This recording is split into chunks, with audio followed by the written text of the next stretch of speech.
O mundo misterioso é um estilo de vida um tanto desconhecido, criaturas que já não existem, pessoas que viveram centenas de anos, gigantes que dizem ter percorrido a Terra em uma época que desperta a curiosidade de muitos. Claro, estamos falando da era pré-diluviana. A Bíblia registra o período antediluviano nos primeiros capítulos do livro de Gênesis. De acordo com o texto bíblico, na era pré-diluviana, a civilização humana alcançou grandes realizações, mas também perpetuou uma cultura de pecado. Mas como era a vida das pessoas naquela época? O que elas faziam? O que aconteceu no mundo antes do grande dilúvio? Isso é exatamente o que discutiremos a partir de agora neste vídeo. Obviamente, a primeira família antediluviana foi a família de Adão. Após serem expulsos do Jardim do Éden, Adão e Eva se estabeleceram e tiveram filhos e filhas. Como sabemos, o primeiro filho do primeiro casal foi Caim, mas Caim também foi o primeiro assassino do mundo antediluviano. Ele brutalmente matou Abel, seu próprio irmão, depois de seu terrível pecado. Caim recebeu uma marca de Deus e construiu uma cidade na terra de Nod. Caim nomeou esta cidade em homenagem ao seu primeiro filho, Enoque. Esta cidade antediluviana é a primeira cidade mencionada na Bíblia. Contrariamente ao que teorias extrabíblicas afirmam, a Escritura explica claramente que o homem foi criado por Deus como um ser racional e moralmente capaz. Isso significa que, enquanto o homem experimenta uma espécie de evolução intelectual ao adquirir conhecimento e desenvolver novas tecnologias, não houve um processo evolutivo como espécie, como argumentam algumas teses científicas. Isso fica muito claro quando olhamos para os relatos bíblicos do período antediluviano. Como mencionado, Caim, o primeiro ser humano a nascer na Terra, já estava suficientemente desenvolvido para construir uma cidade. Seus descendentes, por sua vez, foram responsáveis por grandes invenções com Jabal, Jubal e Tubal-Caim. A sociedade antediluviana aprendeu a viver em tendas, criar rebanhos de gado, desenvolver as artes com o uso de instrumentos musicais e forjar ferramentas trabalhando com cobre e ferro.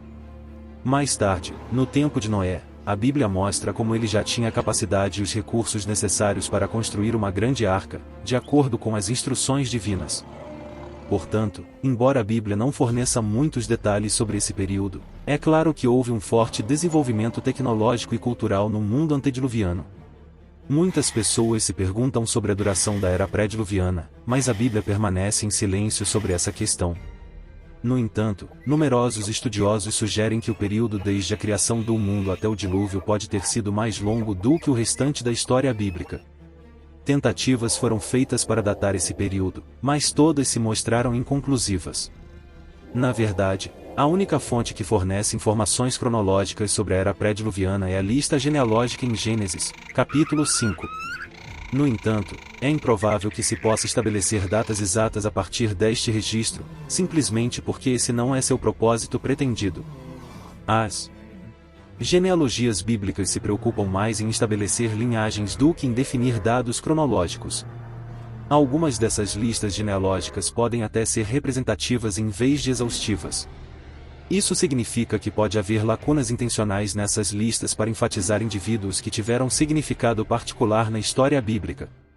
Por exemplo, em listas representativas, quando se diz que uma pessoa gerou outra, implica que a primeira é apenas um ancestral da segunda, não necessariamente seu pai direto.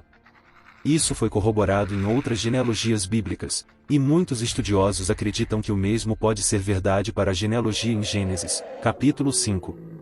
Com base nesses dados genealógicos em Gênesis, capítulo 5, os estudiosos podem pelo menos observar que os avanços significativos no mundo pré-diluviano provavelmente estavam relacionados à longevidade humana durante essa época.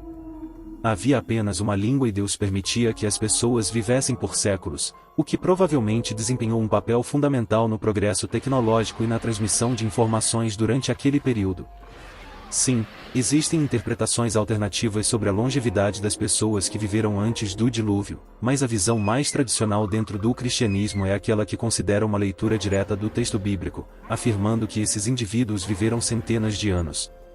A Bíblia diz que o estilo de vida pecaminoso adotado por Caim se espalhou rapidamente por todo o mundo antediluviano. Por exemplo, Lameque, um descendente de Caim, foi o primeiro a adotar a poligamia nas páginas bíblicas e também foi um duplo assassino que se orgulhava de sua crueldade. Caim, depois de matar Abel, não apenas não se arrependeu, mas também sentiu que o castigo de Deus sobre ele era injusto. A Bíblia também diz que, no período antediluviano, os filhos de Deus se misturaram com as filhas dos homens. É verdade que alguns intérpretes argumentam que isso significava uma mistura entre seres espirituais e humanos, ou seja, supostamente anjos caídos tiveram relacionamentos com mulheres na Terra. Mas a maioria dos estudiosos concorda que a interpretação que melhor se encaixa no texto bíblico é que essa mistura foi uma degradação humana promovida por relacionamentos entre pessoas piedosas e ímpias. Isso rapidamente fez com que a impiedade prevalecesse e caracterizasse toda a civilização. Isso significa que naquela época a linhagem piedosa de Sete foi a ramificação da humanidade que preservou o conhecimento de Deus, mas ao longo do tempo, essa linhagem se misturou com a linhagem ímpia de Caim, e a depravação espiritual atingiu um limite intolerável. Naquela época, havia nefilins na Terra. Alguns estudiosos argumentam que os nefilins eram gigantes nascidos da mistura dos filhos de Deus e das filhas dos homens, mas muitos outros estudiosos do Antigo Testamento acreditam que é mais provável que os nefilins fossem homens poderosos e de grande renome na antiguidade, e que eles exerciam domínio através de atos de tirania, aumentando ainda mais o nível de pecado da humanidade. No entanto, no período antediluviano, também havia pessoas que eram verdadeiramente dedicadas ao Senhor. Abel, por exemplo, foi o primeiro mártir, que continuou a ser lembrado como um exemplo de fé, mesmo nos tempos do Novo Testamento. Enoque era outro que tinha um relacionamento tão próximo com Deus que foi levado para não ver a morte.